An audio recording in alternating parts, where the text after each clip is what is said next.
orang sakit 80% kata perawat, kata kesehatan itu karena gangguan pikiran. Mau dia sakit mah, waktu apa? Dia sakit ginjal kah? Dia sakit jantung karena banyak pikiran. Dia diikat, mungkin karena banyak tekanan, mungkin karena banyak utang piutang, saudara. Memang ke gereja, tapi pikirannya kemana-mana. Perhatikan Bapak Ibu, saya ini senang bertemu dengan orang-orang yang kurang waras. Suatu ketika kami pergi berbelanja di Gunung Stoli. Saya standar motor saya, istri saya udah hilang. Saya lihat dia kejauhan, dia lagi cerita dengan seorang perempuan, maaf kata, yang sudah begini. Dia cerita, ngobrol, dan dia doakan. Waktu berapa bulan yang lalu kami di Lahewa. Setelah pom bensin itu ada laki-laki yang panjang rambutnya. Terus istri saya bilang, Pak Ivan, kita doakan dia. Kami doakan. Itu roh-roh jahat banyak loh di tubuhnya. Jadi ikat oleh dosa. Tapi maaf, yang sehat ini sering juga maaf gangguan jiwa. Marah, sakit hati, perasaannya tidak dipenuhi, maaf kata, jiwa kita juga selalu terganggu. Ada satu ikatan yang mengikat kita. Nah saudara, maaf kata, ada banyak dosa masuk dalam kehidupan kita. Maaf ya Bang. Jujur, tidak ada satupun yang tidak berdosa. Saya tersungkur di kaki Tuhan dan saya bilang, saya pendosa. Masuk dalam kehidupan kita. Ada banyak orang, maaf kata, ini untuk anak-anak muda. Siapa yang suka berantem? Ada. Berantem sama teman-temannya. Gaddafi. Yang anak-anak SMA tidak zaman lagi demo-demo, tawuran tidak zaman. Itu berantem, masuk dalam diri. Siapa yang begini anak muda? Gitu. Terikat gitu. Gak apa-apa gunakan HP, tapi kadang-kala waktu kita lebih banyak pada HP. Jujur, siapa yang baru bangun langsung buka HP? Tadi malam udah diposting status gitu ya. Pagi-pagi bangun berapa yang like ya? Berapa yang ini gitu ya? Komentar. Masuk dalam kehidupan manusia. Saya gigis toh. Tapi karena dia calon-calon pendeta baik, dari tadi saya perhatikan dia, calon pendeta, saingan saya ini. Saya lihat dasinya salib, wah keren gitu ya. Ada lagi, halo, malas ibadah. Tahu nggak? Ada orang yang malas ibadah, khotbahnya 5 menit masih ketawa-ketawa, 15 menit masih ini, setengah jam mulai gesek, lama sekali, lama sekali, mulai kemudian. Akhirnya waktu khotbahnya keras, ditanya sama guru jemaat, siapa yang khotbah nanti minggu depan guru jemaat? Pendeta siang nggak mau saya karena khotbahnya keras gitu ya. Terus dibilang yang khotbah pendeta BK, saya mau lucu-lucu gitu ya, sepanjang ibadah lucu-lucu. Tapi ada orang yang tidak nyaman beribadah, makanya tapi yang anehnya waktu kita keluar ibadah nggak ngantuk. Tapi saya percaya di ruangan ini gak ada satupun yang ngantuk, karena ada Tuhan. Malas beribadah. Maaf, dalam pikiran kita ini maunya kita pergunakan waktu itu Senin sampai Minggu. Bila perlu 24 jam. Yang berbisnis maunya jualan terus gitu ya, supaya ada di pundi-pundi saya banyak uang. Waktu hari Minggu dia bilang, ini waktunya saya istirahat karena dari Senin sampai Sabtu saya udah sibuk, akhirnya malas beribadah. Hati-hati anak muda.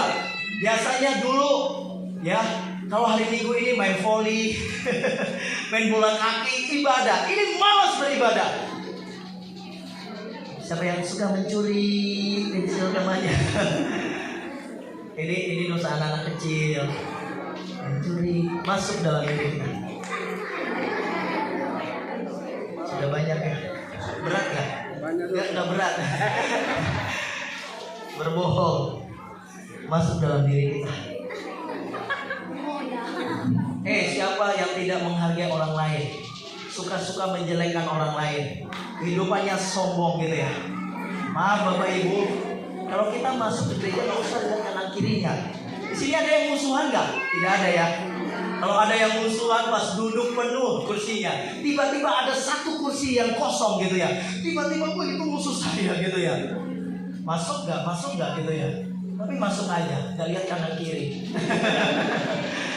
Nah, karena ada musuh di sampingnya, itu tidak menghargai orang lain. Bapak Ibu, kalau Bapak Ibu lihat senyum saya, gigi saya keluar. Tapi saya bisa pastikan waktu saya senyum, orang sakit bisa sembuh. Kenapa? Karena ada kuasa waktu saya senyum ini. Ada kuasa. Saya sering bertemu, boleh tepuk tangan. Saya sering bertemu dengan orang yang sakit, waktu saya senyum dia ketawa dari luar karena gigi saya sedikit keluar gitu ya saudara. Perhatikan, kenapa Daud nanti baca dalam Mazmur 122 ayat 1 dikatakan, aku bersuka cita jikalau orang berkata kepadaku, mari kita ke rumah Tuhan. Salah satu Daud kenapa dia mau datang ke rumah Tuhan, karena di rumah Tuhan ada orang-orang yang diberi kuasa oleh Tuhan. Mungkin kuasa lewat jabat tangannya, mungkin lewat kuasa senyumannya, mungkin lewat kuasa liturgosnya, mungkin kuasa waktu dia jalan orang terberkati. Amin. Makanya Anda dan saya tidak boleh meninggalkan ibadah. Amin. Ini satu kebiasaan. Nanti kalau lama khotbah, panitia bisa ke belakang. Perhatikan Bapak Ibu. Saya tanya sama Bapak Kepala Sekolah, Pas Kepala Sekolah, kalau kamu lihat saya cocok nggak saya sapu lantai, cuci pakaian? Mungkin dia bilang nggak cocok. Tapi waktu dia datang ke rumah saya, berapa tahun kami ngontrak di sebuah perumahan, saya satu-satunya laki-laki bertahun-tahun itu keluar jemur kain. Saya intip di jendela, gak ada satupun bapak-bapak. Saya gak tahu apakah mereka intip saya. Tapi waktu besoknya saya jemur kain, waktu bapak-bapak misalnya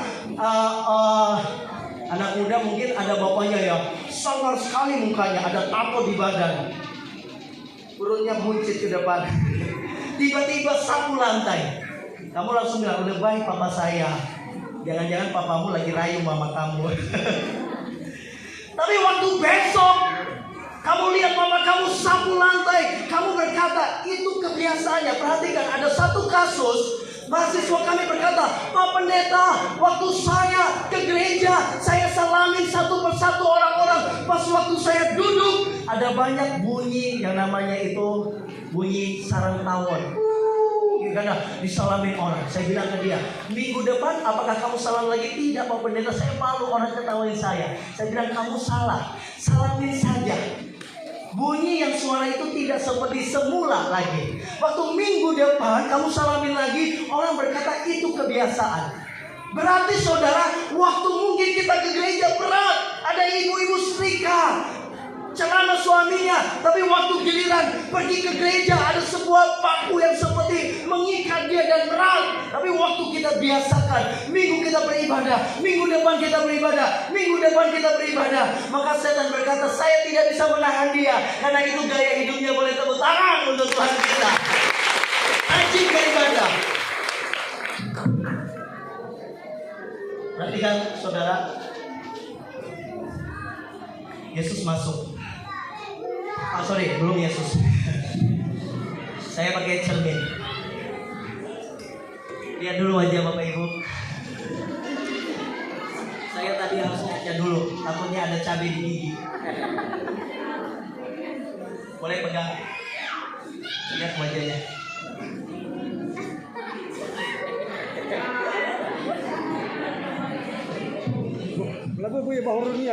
Bapak Ibu senang kasih. Waktu kita terikat dengan dosa, boleh angkat ya supaya dia lihat mukanya. Waktu kita terikat dengan dosa, sebenarnya dia ganteng, dia keren. Tapi waktu ada kesalahan di sekolah, dia mulai minder. Dia lihat wajahnya di kaca, ditempel. Kamu jelek. Ada nggak anak muda lihat yang cewek-cewek ngefans sama Sarini, maju mundur, cantik gitu. Dia lihat wajahnya, aduh aku makan sama Sari tapi aku jelek. Itu hidung saya itu bukan mancung keluar tapi mancung ke dalam gitu dia. Dia lihat pindah keadaannya. Anak muda, saya selalu saksikan. Kamu lahir dari bapak kamu petani wira swasta masih mendingan. Tahu nggak yang khotbah ini anak tukang cuci. Mama saya pembantu rumah tangga. Waktu SD seperti ini saya masih heboh, senang rayakan Natal. SMP saya mulai minder saudara. SMA apalagi, saya melihat wajah saya di kaca. Seolah-olah ada banyak orang yang melihat saya. Sebenarnya hanya saya yang melihat minder saudara. Waktu itu dia berkata, kamu tidak berhasil karena kamu dilahirkan dari keluarga yang sederhana. Kamu tidak dilahirkan yang di kota. Ada nggak yang pernah cerita, maunya saya lahir di Amerika di samping rumah Justin Bieber gitu ya. Kalau Justin Bieber mau konser gitu ya, paling tidak saya lihat dia keluar dari rumahnya. Ada nggak yang berkata saya mau lahir di Jakarta? Wah, kamu tidak berhasil karena bapak kamu petani, bapak kamu tukang mabuk, bapak kamu gak karuan hidupnya. Kamu tidak mungkin berhasil. Dan lihat wajahnya di kaca. Dan gambar itu menuduh dirinya. Waktu di sekolah ada sedikit selisih. Waktu dia lihat di kaca, dendam dia. Dia lihat di kaca, dia sorry. Dia lihat di kaca, orang yang marah sama dia lihat wajahnya itu. Dia lihat di kaca, dia dendam, dia marah. Masuk dalam kehidupannya. Setan bilang kamu jelek. Ada jerawat di mukamu. Jelek sekali kamu, gak ada yang suka sama kamu. Dia lihat wajahnya, jelek kamu. Itu.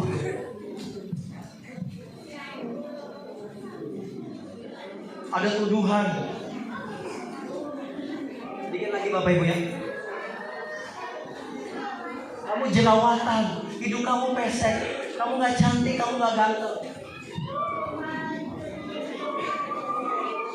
Tapi saudara, tiba-tiba anak muda ini dia masuk di sebuah ibadah.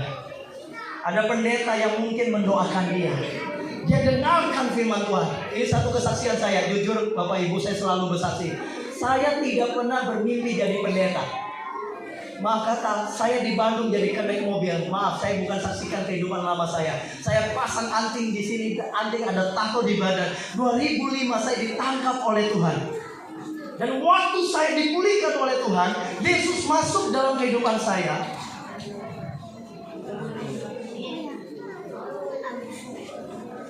Bapak Ibu, ini gunting. Gunting ini diibaratkan firman Tuhan. Boleh jauh lagi kan? Firman Tuhan itu gak semua enak, benar ya? Waktu saya dengarkan firman Tuhan, saya dendam, saya marah. Saya dengarkan firman Tuhan itu tidak baik, tapi saya berusaha membuka hati saya. Dia gunting saya. Khotbah berkata, jangan khawatir, jangan takut, ampuni orang yang bersalah kepadamu. Firman Tuhan itu seperti memangkas hidupnya, dan itu gak enak. Maaf, saya gak gunting bajunya Pak. Pelan-pelan. Lama-lama kita lepas dari keterikatan. Boleh teriak nama, aku udah set, aku sudah lepas ya. Aku sudah lepas. Saudara, waktu tidak ada tuduhan, ada Yesus dalam kehidupannya, ada firman Tuhan dalam hidupnya. Dia lihat wajahnya di kaca. Tadi kamu jerawatan, kamu hebat. Yes, aku hebat. Yes, aku masih berhasil. Kamu hebat. Dia lihat lagi. Sorry, kamu hebat. Kamu pasti bisa. Dia jelek. Kamu berharga di mata Tuhan.